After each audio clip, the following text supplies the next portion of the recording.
Encryption is secure and keeps data safe. Have you ever written something like that on a mock exam? Well, we need to look really closely at why that completely fails. Seriously, this generic answer is a massive red flag for Cambridge examiners. It's the #1 flawed response that routinely costs candidates vital marks. I mean, it sounds right, doesn't it? But to an examiner, it shows a total lack of depth. So, welcome to this explainer. I am genuinely so excited to guide you through this today because we are focusing entirely on conquering the Cambridge Information Technology 9626 syllabus. Specifically, we're zeroing in on section 1.3. That's the advantages and disadvantages of encryption protocols and methods. Look, this is exactly where top marks are either won or lost, and today we're going to make absolutely sure you end up strictly in that winning category. We'll be breaking down exactly what the mark scheme demands using the absolute best tool we have, clear, structured analysis. All right, let's dive into section 1, the fatal exam mistake. To actually get those high marks, we first need to figure out what destroys them, right? We need to look at the reality of what principal examiners are actually seeing on test day when they're sitting there with hundreds of papers. Just take a look at these top 3 warnings pulled directly from the principal examiner reports for section 1.3. Notice how insanely easy it is to trigger these traps. First off, using the completely wrong approach for the context provided. Second, just forgetting to check format and presentation. Things like missing proper headings, using the wrong terminology, or poor annotation. And third, writing answers that just aren't specific to the given scenario. Examiners literally report that this specific topic is one of the most misunderstood areas in the entire IT syllabus, mostly because students just fall right into these habits. And that brings us to the classic trap: providing generic answers that completely ignore the question's context. Simply reciting memorized facts about encryption protocols, kind of like our flawed quote from the very beginning, without actually applying those facts to the specific business or technical scenario in the prompt, well, that is the absolute quickest way to bomb your score. Literally, if you aren't linking every single point back to the given scenario, you're just leaving easy marks on the table. Moving right along, let's look at section 2, the method mark strategy. Okay, let's shift our focus away from exam panic and talk about actual strategy. In the top mark bands, you aren't just getting points for reciting facts. Examiners are actually grading your analytical process, your structure, and how you arrived at your conclusion through what we call method marks. Now, in just a moment, I'm going to uncover the exact hidden examiner clue that changes your answer completely, and it literally dictates exactly what mark band you land in. But first, you absolutely need the core framework that makes that clue obvious. Because honestly, without this framework, you're just guessing. And to the PLJ framework. Guys, this is your procedural lifeline. Let's break it down. Step 1 is point. You've got to state your main argument clearly. Step 2 is evidence, extracting relevant data from the texts or tables they give you. Step 3 is explanation. This is where you detail exactly how your evidence supports your point, using clear notation and the correct terminology. Then, step 4 is link. This one is absolutely crucial. You have to tie it directly back to the specific context of the question. And finally, step 5 is judgment, drawing a solid, evidence-based conclusion. When you're tackling encryption protocols, deconstructing the question and executing this specific framework basically ensures you're hitting every single requirement the syllabus demands for logical, structured reasoning. And why does this matter? Well, because ultimately the PLJ framework forces you into evaluative thinking. That means you're questioning assumptions, you're considering different perspectives, and you're actually justifying your decisions with solid evidence.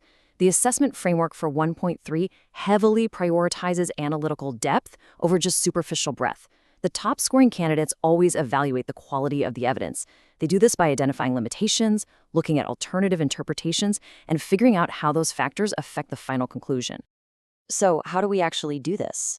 Let's jump into section 3, fixing the flawed answer. Now, what's really interesting here is putting that high-level theory straight into practice.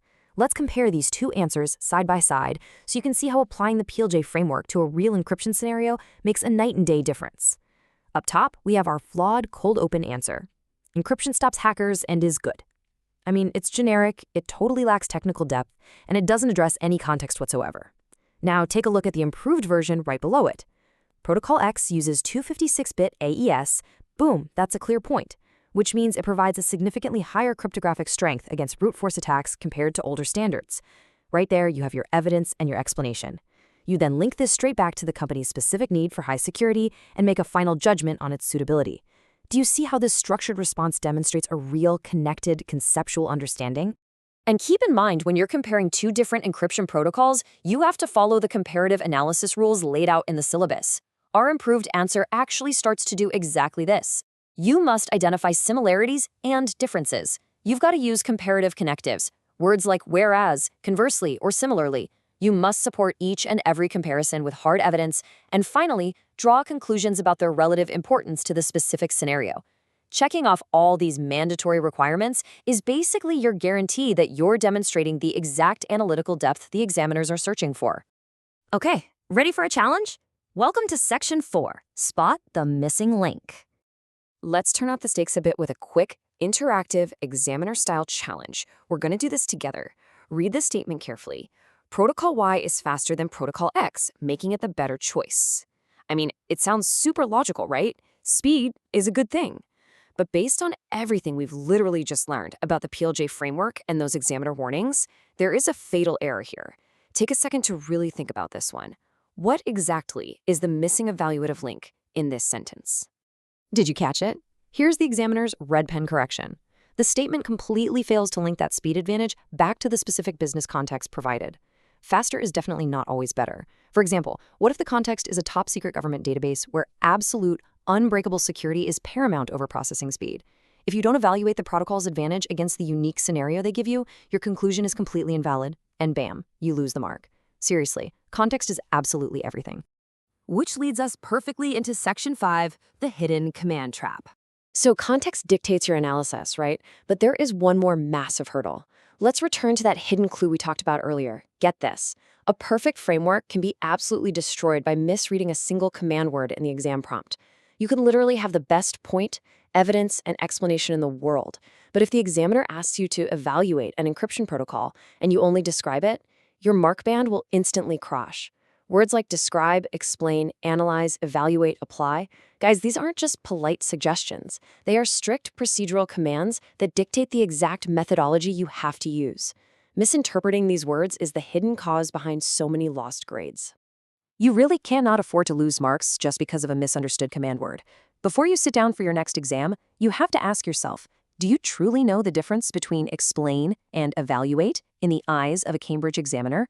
Learning how to decode these specific terms is the absolute, mandatory next step to saving your grade. We are going straight into breaking down exactly what each command word demands in our next explainer. And trust me, you do not want to miss it. So subscribe to our YouTube channel, Ace the Exams at AceTheExams_IGCSE to excel in your Cambridge examinations.